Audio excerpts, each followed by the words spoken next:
Food is everywhere. It's within our households, it's within everyday lives where we need it for essential and provides fuel. However, it's also important to guarantee that what we consume is safe.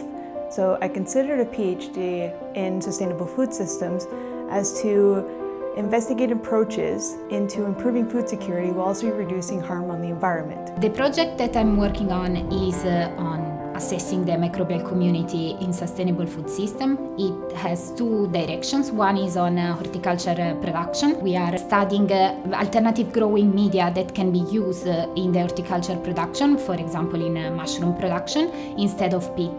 The goal is to reduce the reliance on peat. On the other side, we are also working in the animal production. We are studying the microbial community in pigs that are fed with local ingredients or byproduct ingredients, so that we can reduce the dependency on imported feed or support also the reuse of resources. It will provide evidence tools and frameworks to assess the safety risks in sustainable food, influence the policy and industry practices, while supporting more informed decision-making in food supply chain. One of the key groups that would be affected by my research would be horticultural producers and farmers. If there is a transition to sustainable alternatives, growers will have to have the assurance that the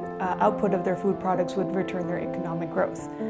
Secondly would be policymakers. And thirdly, maybe society. Within the Call Center, we are following what we call the theory of change, where we don't want to stop the collaboration with the stakeholders just in a first step where we report our results, but what we want is actually building a strong relationship with them so that our findings can be applied in the real life and can make a real change. I think call centers help me by bringing the researchers from different fields to work on the shared challenge area in the sustainable food system. Ultimately, the co-center offers the opportunities to work with early stakeholders and supports that, and also offers systematic tools to be able to translate the outputs of my research and transitioning into real-life benefits.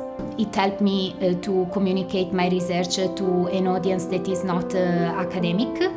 For example, I went to the ploughing last September, and I'm also collaborating with other colleagues inside the Eco Center on the policy integration task force.